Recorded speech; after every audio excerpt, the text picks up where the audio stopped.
8.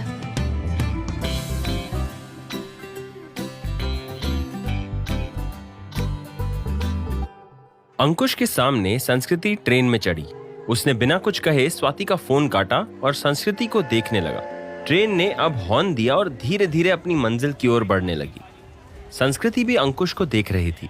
वो थोड़ी उदास थी और उसे अंकुश को देखकर बहुत बुरा लग रहा था। और अंकुश इस सोच में डूबा हुआ था कि आखिर ये हो क्या गया।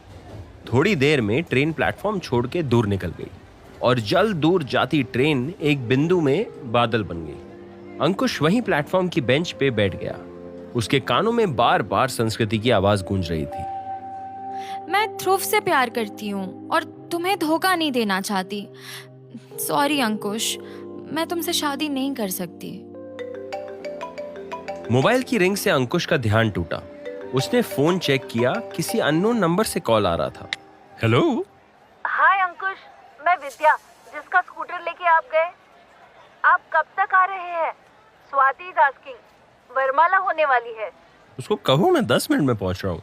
अंकुश ने तुरंत कॉल काटा, बेंच से उठा और स्टेशन से बाहर की ओर चल दिया।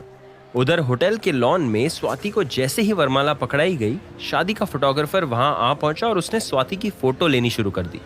ये देखकर स्वाति भी एक्साइटेड हो गई और फोटोग्राफर को अलग अलग पोज देने शुरू कर दिए।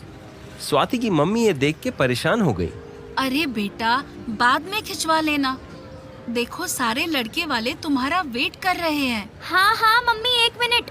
अरे भैया, उस एंगल से लो ना। रुको, मैं यहाँ पे ऐसे बैठती हूँ, ठीक है ना? ओके दीदी। दीदी? आई एम नॉट योर दीदी, कम ऑन। अरे आपने भी तो मुझे भैया ही बोला ना। अरे वो तो मैं सबको भैया कहती हूँ।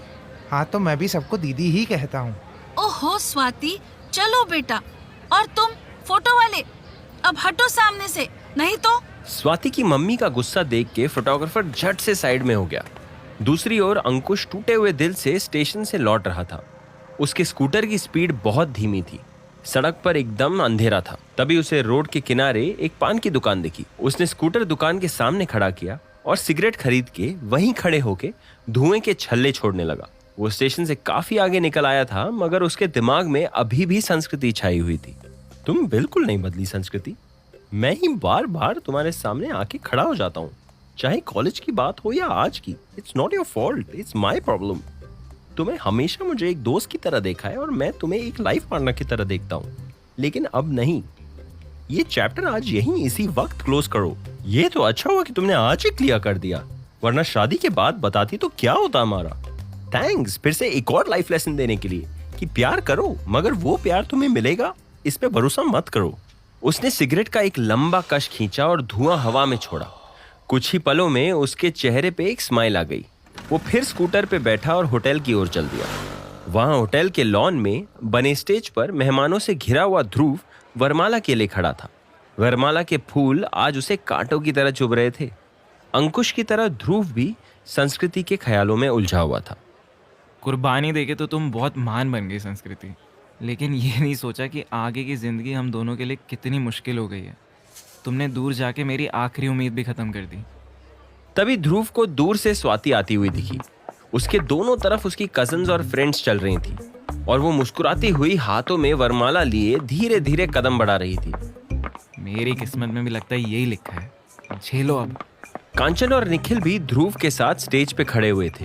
कुछ देर बाद स्वाति भी अपने रिश्तेदारों के साथ ध्रुव के सामने आके खड़ी हो गई। उसने यहाँ वहाँ नजर दौड़ाई और कांचन को देखा। अंकुश कहाँ है? आई डोंट नो, यहीं कहीं होगा। अरे पर गया कहाँ वो? शेरवानी तो पहना दी मुझे, अब क्या बदलने गया है? ध्रुव, वो संस्कृति से स्टेशन मिलने गया था। पता नहीं संस्कृति को क्या हुआ, सडनली जाने का प्लान बना लिया। संस्कृति के बारे में सुन के ध्रुव फिर से कमजोर पड़ गया, बेचैन सा होने लगा। तभी स्टेज के नीचे सामने कुर्सी पे बैठे ध्रुव के फूफाजी चिल्लाए, अरे क्या बातें करने लगे हो तुम लोग? एक दूसरे को माला क्या सुबह पहनाओगे?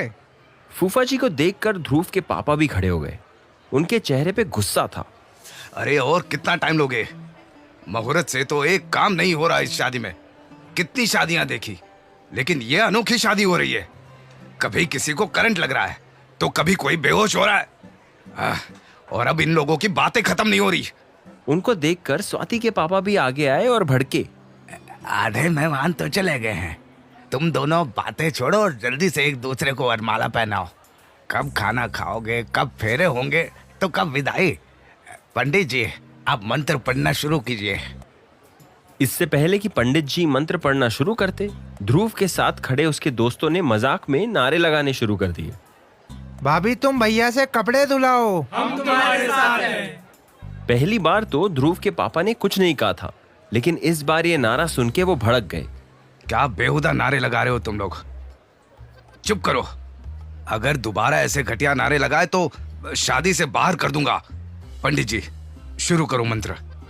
ध्रुव के सारे दोस्त चुप हो गए। फिर पंडित जी ने मंत्र पढ़ना शुरू किए।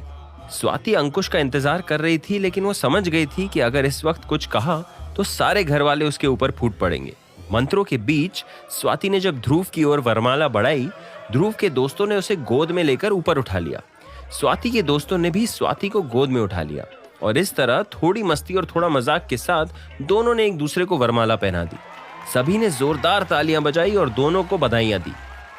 स्वाति जहां सभी से प्यार से मिल रही थी, वहीं ध्रुव के चेहरे पे एक बनावटी मुस्कुराहट थी। थोड़ी देर में दोनों स्टेज पे अपनी महाराजा कुर्सियों में बैठ गए।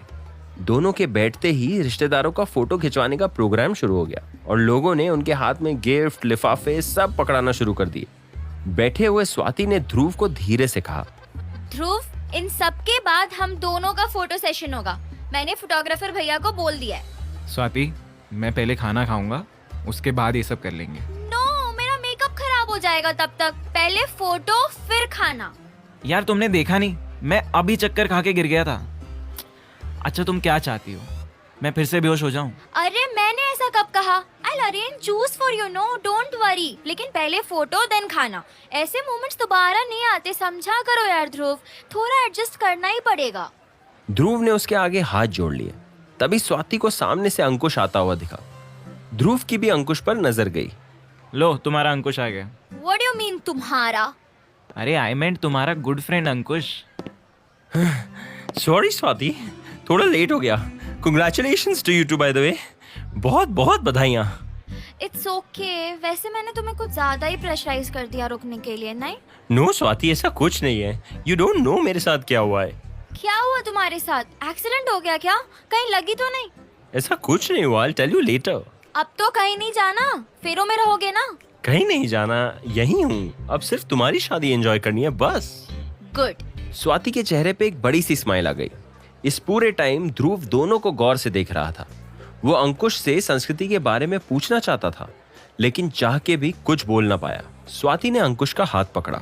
एक फोटो हमारे साथ लोगे? या श्योर। स्वाति ने अंकुश को अपने और ध्रुव के बीच में खड़ा कर दिया और फोटोग्राफर को इशारा किया। फोटोग्राफर ने जल्दी जल्दी 4-5 फोटो खींच डाले। उसके बाद अंकुश स्टेज से उतर गया और पीछे मेहमानों की फोटो के लिए होड़ लग गई।